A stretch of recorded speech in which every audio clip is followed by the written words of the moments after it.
Hello and welcome back. This episode, Dr. Corey Robinson joins me in observance of National Career Development Month. Corey is the Assistant Dean of Undergraduate Programs for George Mason University's Costello College of Business. Dr. Rob, welcome to the Life Ready podcast. Thanks for having me, Chris. I appreciate it. Hey, I appreciate you saying yes. Of course I will. It was only fitting for you to be here.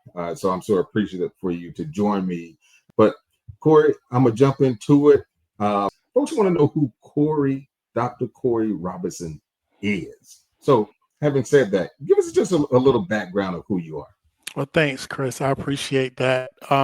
So I've been in higher education now for, close to 20 years. And so I've kind of really worked my way up the career ladder, so to speak. I started as an admissions representative and then from there, an assistant director, an associate director, and then to a senior director. And then I took a lateral move to another senior director role. And then from there, actually became an assistant dean. And so had my hands in a lot of different areas in higher education, from admissions to admission services to educational affairs to now academic affairs and undergraduate programs. So Dr. Rob, needless to say, you know a little bit about career development. just a little bit. I deal with students every day. And so, career development is always at the forefront of my mind. Right. With dealing with students. And so just some of the types of students that I've dealt with medical students and helping them along their career path and helping them to get matched into programs, military students, veterans, traditional age students, and now at George Mason dealing primarily with students who are majoring in business. Okay. And I do know this, just a little side note, right? You weren't you teaching at some point as well? You were like triple hatted, like. Yeah, so I actually was adjuncting. In George Mason, I was actually teaching professional skills and teaching students how to, interview, how to do the elevator pitch, how to be professional, working on their resume skills, their interviewing skills, their presentation skills as well. So I was doing that as well as being an assistant dean as well. But because of my role as an assistant dean, had to kind of put being an adjunct on the back burner for now. I can imagine. I mean, because we're LinkedIn on LinkedIn, and I saw a couple of the titles that you mentioned. I'm like, oh, Corey is really on this upward trajectory and upward bound. And those of us who have known you for decades, and everyone, I've literally known him for decades, since our Savannah State days. I'm not going to get too far ahead of anything, but that's when I initially met Corey. Corey, did we get there the same time? I graduated in 92 high school. So I graduated high school in 91, but I did something that is now commonplace. I took a gap year after I graduated high school. So I didn't start so I probably came after you because I didn't start until winter semester of 93 because I didn't start fall of 90. I didn't start that fall of 92. Yeah. Okay. I never knew that. Okay. Yep. Cool. Yeah. Talk about gap year. What's currently known as a gap year, what have you. I really wish a lot of students, a lot of young people take advantage of that to kind of gather themselves, to give themselves a break, for one. Give themselves a break, regroup, retool. Most, if not every person I know who took the proverbial gap year, they are doing so well. They needed that time, again, just to decompress, give themselves a break, get an idea, a very firm idea of what they really wanted to do. What do I really want to study? But anyway, that sounds like another podcast segment. No, So yeah, and you're right, because going into my senior year in high school, I didn't know what I wanted to do once I graduated. The military was an option, but the right, first Gulf War had just occurred, and so I wasn't sure about that. And then um, I just didn't know what type of environment I wanted to be in for college. And so going into my senior year, I told everybody, I'm sitting out a year. I've been in school for 12 years. I just want to take a break, like you said, just to kind of refresh and rethink. And so took that year off, and that was, and I worked, at a McDonald's just to collect, to make some money. And after that, I was raring to go. After that year, I was like, okay, now it's time for me to yeah, move on with life.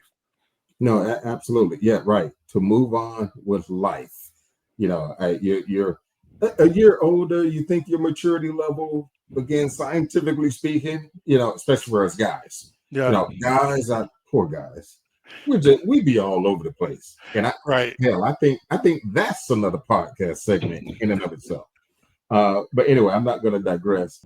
Corey, in terms of uh, this this this zest, this love, this affection for this affinity for education in and of Mhm. itself, or in some facet of it, like what drove you to that particular space? Yeah, that's a great question, Chris. I actually I think my whole experience at Savannah State is what drove me to want to go into education. Um, I when I got there, I noticed how caring professors were, how welcoming other students were, and how um, the administration seemed to be invested into the success of the students. And then I was also student government association president, so I got to kind of see the inner workings of what went on from a day-to-day perspective that just a regular student didn't know about. And I remember thinking, I could do that. That's something I can do. That's something I think I would like to do one day. And so that's what really drove me. Although I was a sociology major, I knew that I wanted to work in higher ed from my collegiate days. And so that's really what was the driving force behind me deciding to just stay in education. I've always wondered, and I don't know if I've even posed that question to several educators that I've had on the podcast, the show over the last couple of years or so, like to differentiate yourself between you know uh, early education, right? Early childhood education, Mhm, secondary education, the mhm. higher, like what moved people into those different levels of. I never really asked anyone that. Yeah, I would venture to say that part of what drove specific people into specific parts of education probably ties back into a teacher who Mm. really impacted their life. Mm. I would venture to say. Yeah, no, yeah, great point. I wholeheartedly agree with that. When you think about career development, be it holistically or what have you, what is that? What comes to mind when you think of career development? That's a great question, Chris. I tend to, it's the proverbial how do you eat an elephant, right? You eat an elephant one bite at a time. And so for me, when I think of career development, I think of it as small steps that allows a person to get to their long-term goals. And so that means a couple of things. That means number one, a person has to set short-term goals. And then number two, those short-term goals ultimately have to tie into what those long-term goals are. And so um, are you on the right track to doing what it is that you need to do to ultimately get to where you want to get? And it's okay to, there are the road is sometimes winding. So for instance, with me, once I graduated from Savannah State, I had a sociology degree. What was I going to do with a sociology degree, right? And so what I actually ended up doing was I started teaching as a substitute at Okay. Job Corps, and I Mm, taught GED and math classes. And so that helped me to get my feet wet into education itself. mm, But then after about 8 or 9 years, I was like, okay, this is not really what I wanted to do. I really want to work on that higher education level. And so then I had to make that pivot from just general education of helping students to get their high school diplomas or their GEDs into wanting to now work with students in higher education. And so um, although at the time it wasn't part of what I thought would be my long-term goals, it actually helped me in my current role because all of that teaching experience I had working at Job Corps helped me when I became an adjunct faculty in Costello College of Business teaching collegiate students.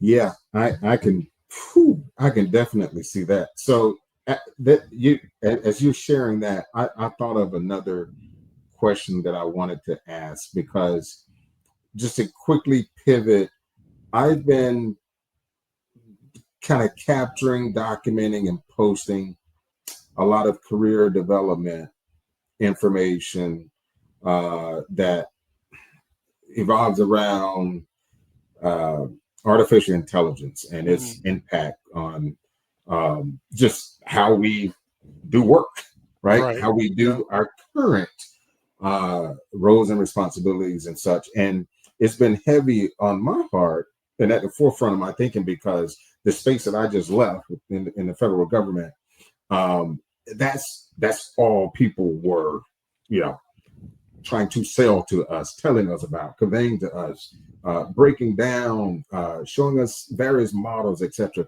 So it's constantly in my head.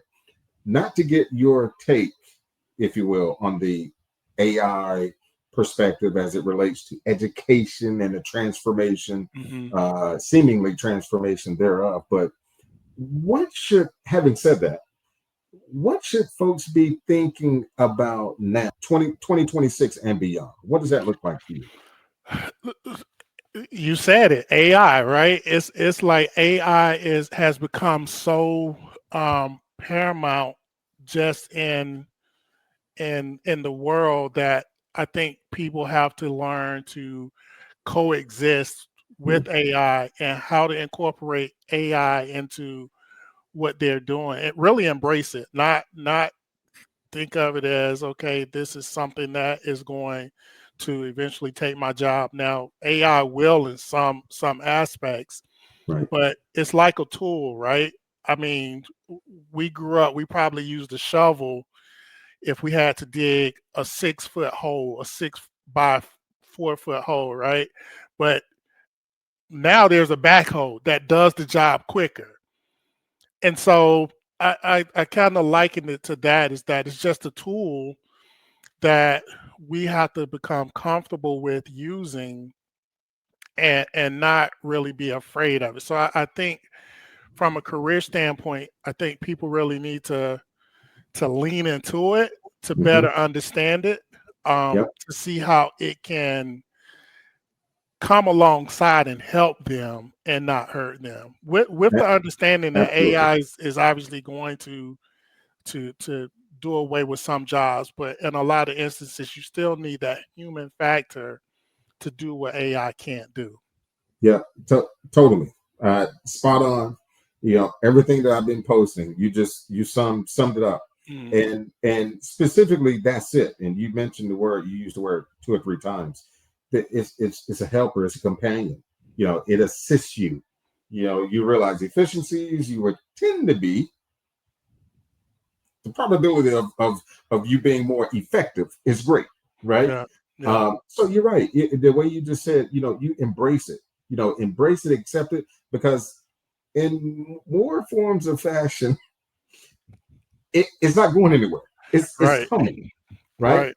And folks are going to start realizing, no matter the industry you're in, higher education, and speaking of higher education, I'm actually taking a certificate course at University of Maryland now in AI, and that's Okay. another reason why it's at the forefront of my thinking, because I'm actually, reading and studying and